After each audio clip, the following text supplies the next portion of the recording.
Welcome, my name is Dr. John Mason. I'm the founder and the facilitator, the main facilitator of Masters of the Journey.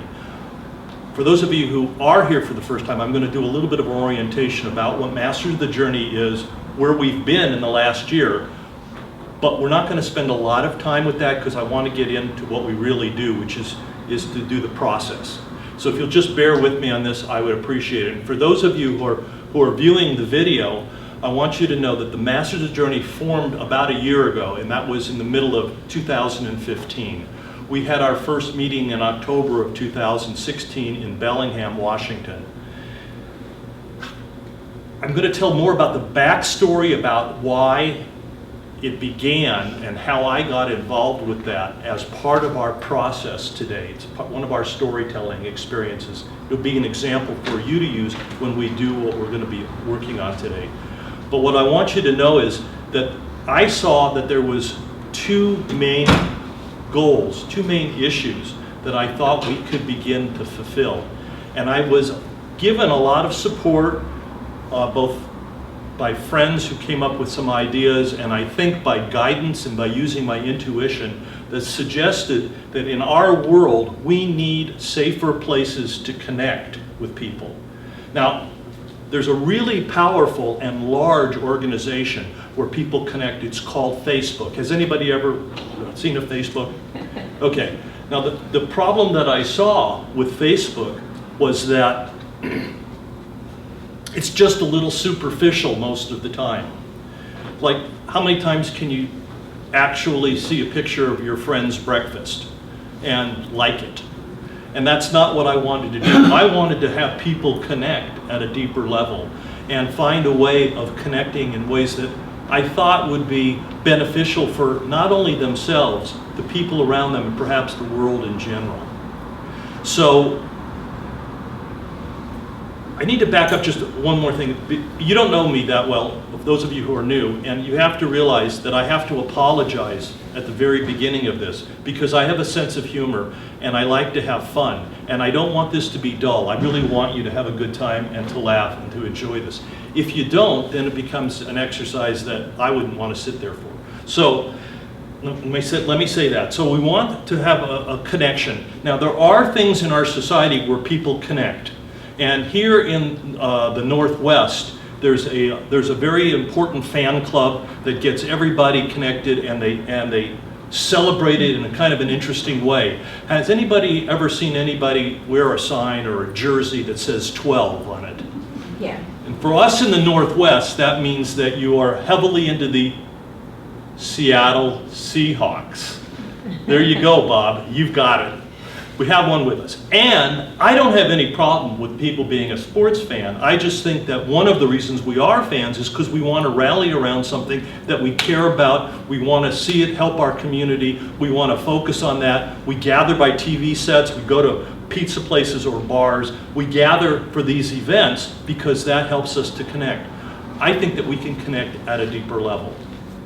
The other main foundational piece about Masters of the Journey is the belief that whether you know this or not, and if you believe it or not, you are a master.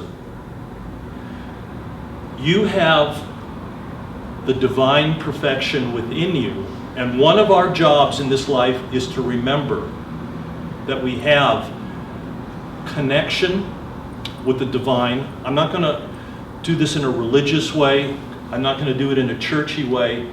I'm just doing it in a way that it follows my belief system, and it was a little guidance. Again, I'll talk more about that in a bit, but guidance that led me to say, I need to step up and have you, the people who are witnesses, the people that are participants, realize the value and the significance that you have in this world and as a participant in our community.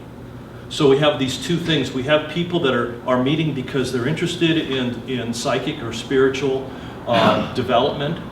We have people who want to connect, and we wanted to put it together in a way where you don't necessarily have to have one person in the front of the room telling you how to behave. We're going to break into a group a little bit later as one of the main parts of our process, and you are going to share your mastery, your wisdom from the experiences that you've had in this life.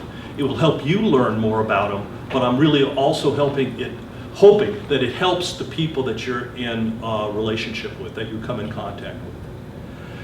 So the Masters of the Journey started in October of 2016. We had our first meeting. As it is in September of 2016 right now, we are going to have an anniversary celebration next month. So I invite you to come back. I believe it's on the 15th, October 15th, and it's going to be more of a fun thing. We'll have some food things, and we'll have some of our activities. We're not going to have a rigid presentation. We're definitely not going to have the video cameras set up for this, okay? So let me give you a little bit about my background and why we're doing this. And this leads to what we're going to be talking about today, because we try to have a topic at each one of our meetings. And today the question is, why are you here? How did you get here? And that's a pretty broad topic, but what I'm asking you to realize is there is a reason why you're here in Bellingham. We're in Bellingham, Washington. There is a reason why you're sitting in this room, and it's not a coincidence. We are bumping up against people all the time, some people we really like and we resonate with. Other people seem to be on the opposite end of the spectrum, and they create challenges or discord for us because we might not resonate with them at a great level. But each and every person that we come in contact with, I believe, is there for a reason. So how many people here have ever studied the Course of Miracles? Okay, so in my background, Sandy, you're going to love this story. In my background, I was raised with a religious issue in my childhood, and I walked away from it, and I never went back. I'm not a churchy person. But when I came up here and I took on this project, I didn't think I was going to be the guy in the front of the room, but the person who was talking with me about that, they sort of went their way, and I found out that I am the person in the front of the room for right now. So I had to take a crash course in how to talk spiritual, because my whole life I've had my closet spiritual side and my closet, but powerful intuitive stuff, but I never stood in the front of the room and said, you need to respect that I have studied this for years. Now I've meditated for years, but I haven't studied this.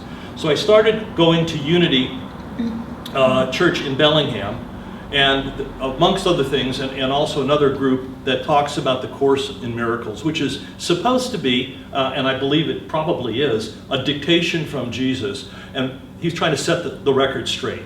But there's an awful lot of words involved, and I need a lot of help, because that many words confuse me. So I go to these groups because people will talk about it and explain things to me. But that's not what this story is about. The story is about that this week I was listening on an internet video conference to Marianne Williamson. How many people here have heard of Marianne Williamson? Okay, she's pretty famous in the Course in Miracles community, and she's written a lot of books. She speaks very well. She speaks very fast. And there are times when I really can learn a lot from her. And she was talking this past week on the video conference. Anybody hear the video conference this past week? Okay, so she was talking about relationships. And there's a point to me talking this way. So let me get to this. She suggested, so that it made sense to me, that one of the things that happens is that we bump into people and everyone is there for a reason. And sometimes that person can be a bit challenging, not resonating well with you, maybe politically, however, philosophically, whatever. What she said, and you may have heard this before, but I hadn't, she said, that person in front of you has got the divine spirit within them. They are perfect. They are there for you to learn, even if you may not resonate with them. And she said the way to look at them is you look at them as if they were God in drag. So their essence and their being has got the divine spirit, perhaps the real essence of heaven or God within them, but it's in a form that seems a little bit out of the ordinary. Now, I cracked up when I heard that because I thought that was pretty funny, but it also made sense to me. Now, it also, and those of you who have been coming to groups in the past have seen me struggle with the word and the concept namaste, right? And I was pretty funny when I tried to use namaste the first time, right? So the concept of namaste, which we want people who don't have any background or philosophy in that to kind of not get up to speed, but at least be exposed to new concepts. That's what the Masters of the Journey is all about. So I didn't know what that meant. And it means that you're celebrating from your perfect place of the divine. You're celebrating the person who's in front of you as if they are God or as if they are the divine. You're going to have an opportunity today to meet in small groups. And as you look at the partners in your group, I would love it if you could respect and appreciate the person who is speaking as if you were getting a message from God. And in all of our relationships, when we're really present and we're really in that mindset, I think it's really helpful, even if you disagree with what they're saying, to look for why, their purpose for being in your life and why you've bumped up against them. Okay? So we're going to have a little exercise of that today, because what I'm going to ask you to do is to try to communicate how you got here, how you got not only to Bellingham, but when you came to those forks in the road and you had a choice, you chose one. Sometimes it was all like, you think it was a mind thing. You think, oh, well, my mind is making a good decision. Maybe there's a job in the Northwest, or there's a reason for going to the co-op on this Saturday afternoon in Bellingham. Maybe there is a reason, I don't know. But I think that more often than not, it's a feeling, it's an intuition, it's your gut telling you. It may even be guidance steering you when you come to the fork of the road. Does that make sense? And I want you to think back about the times when you may have found yourself at a real important choice point. You went in a certain direction and you might not have even known why, and yet it led you here. And I think if we think back on the relationships and the things that happen, it may help us get in touch with our intuition or our guidance, which I think are so important. And we'll have a little bit more about that as we move along. But I want to tell my story. And I'm telling the story so I don't have to tell it that often, and if we get it on video, then we can have it in a place where I don't have to repeat it that much. But my background started when I was very young. I was born. How many people here were actually born? And were you pretty young when that happened? Okay, maybe you were an old soul, but you came into the world and you didn't have a lot of years. So I came in and I was in this odd family. Has anybody ever had an odd family? Yeah. Okay, like there was a mother and there was a father. I'm an only child except my sister, but there was a bunch of stuff going on. And at 7 years of age, they got around to saying to us, which is a weird question. I don't know if how many here have kids? Okay, have you ever asked your kid, what do you want to be when you grow up? Okay, and what kind of answer do you get? I mean, do you do that for your own entertainment or what? I don't know. They asked me at 7 years of age, what do you want to be when you grow up? I couldn't think of a good answer, but I started thinking, and when I actually spoke, what I said to my parents when they said, what do you want to be at 7 years of age when you grow up? I said, I either want to be a physician or a comedian. That made a lot of sense to me. Does that make sense to you? It does. And they said, well, what is that all about? And I had thought about it. I mean, like, did I want to be a policeman or a fireman? Did I want to dig a big hole? No, I wanted to be a physician or a comedian. The rationale of this 7-year-old was that a physician took people's pain away and a comedian let them forget about it. Forget about it. That would entertain them and get them out of their issues. And they didn't understand what I was going to be doing with that, and neither did I at the time. But I was pre-med at UCLA for a couple of years, and I got a little frustrated with the way that was going. I dropped out of school. I did some traveling. There was guidance that brought me back from this trip around the world and told me I had to come back and confront my demons. When I came back, I was living in Southern California, in Los Angeles, and it steered me to Sonoma County in Northern California. I had never thought about going to Northern California, but there I am. I got steered into the humanistic psychology department at Sonoma State, and I got exposed to psychophysiology and biofeedback. Does anybody know what psychophysiology or biofeedback is? Well, the psychophysiology sort of fit with my physiology, my desire to be a physician. And I didn't know how I was going to use it, but I really resonated with it, and I liked it. And here I'm 20 years old, and I'm taking this class. Another year or two later, I stumble into a meditation experience, literally stumbled into a meditation and started meditating, and I've been meditating since I was 23, and I have gotten a lot of profound experiences from that. But that's another story, okay? So that went on at 27. I opened a private practice in biofeedback and stress management with medically referred people. You see what the connection is? I was there because people were coming with pain, with headache, with back pain, with sleeping problems, high blood pressure, panic and anxiety, GI disorders, and I was going to entertain them. Oh, wait a minute. No, I was going to try to educate them how to be aware of the mind-body process and what they could do to take care of themselves. Along the way, I did laugh a lot, okay? I went into a Ph.D. program. I wrote my first book, which then got turned into a book, and then they had me do stand-up training and coaching starting in the early 1980s. So again, I'm a little bit more of the comedy and the physician combination.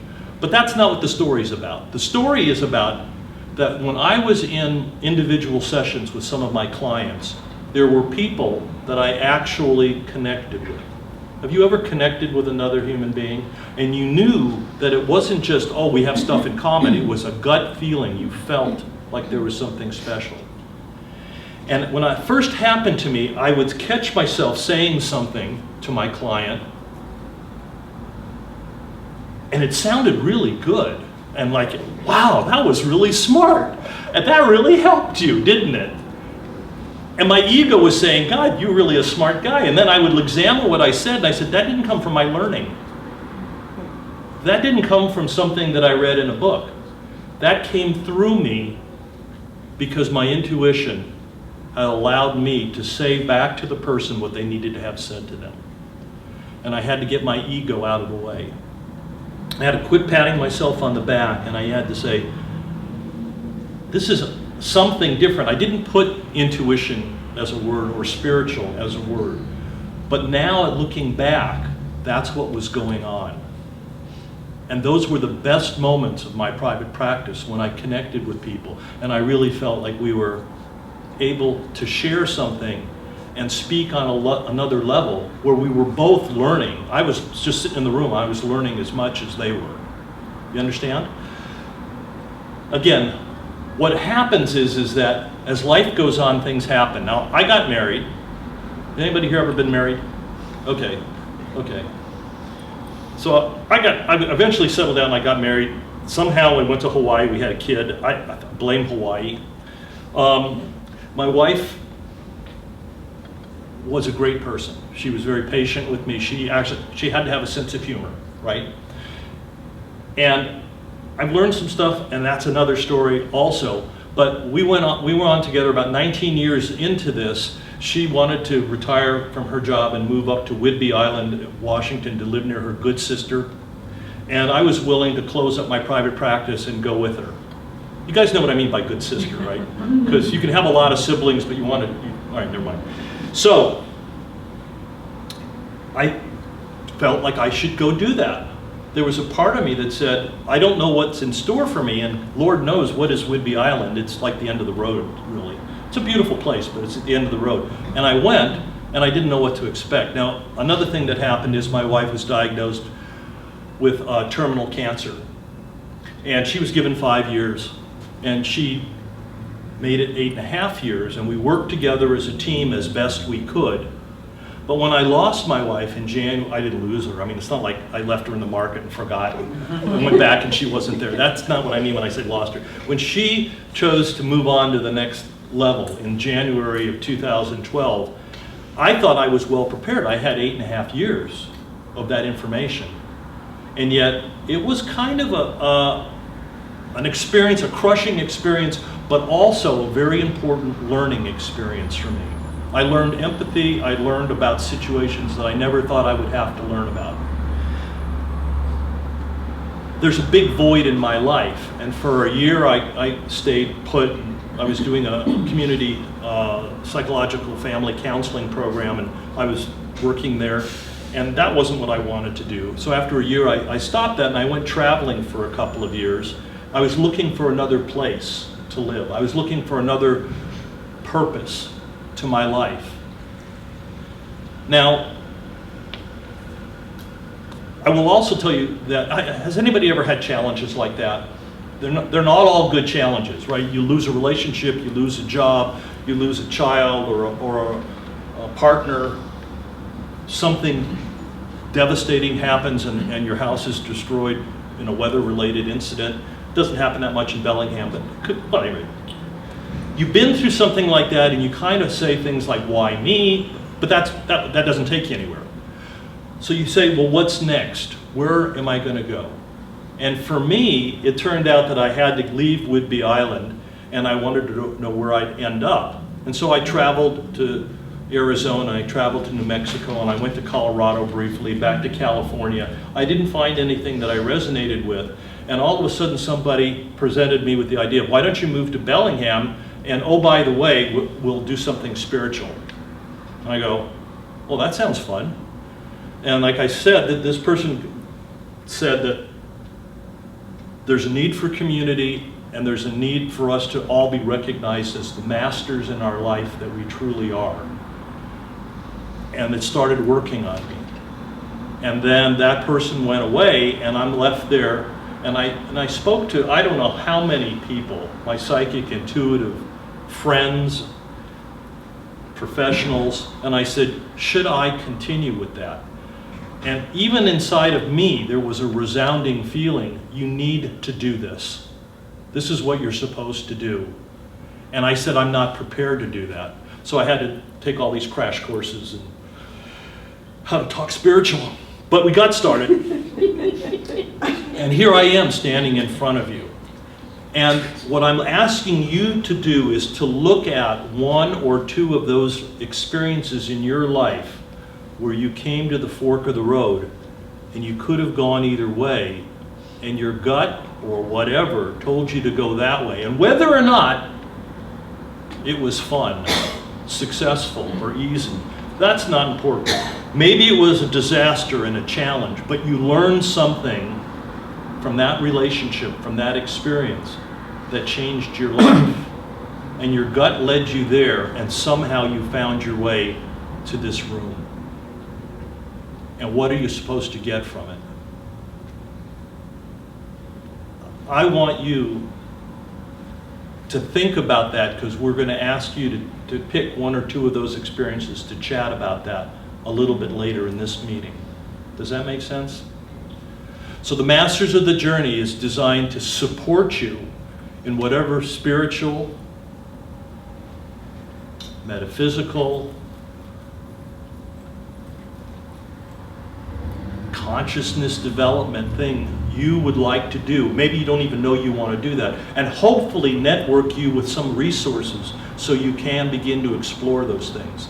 And then secondarily, if you're going down that path, can you support other people, and can you take what you've learned and share this with other people?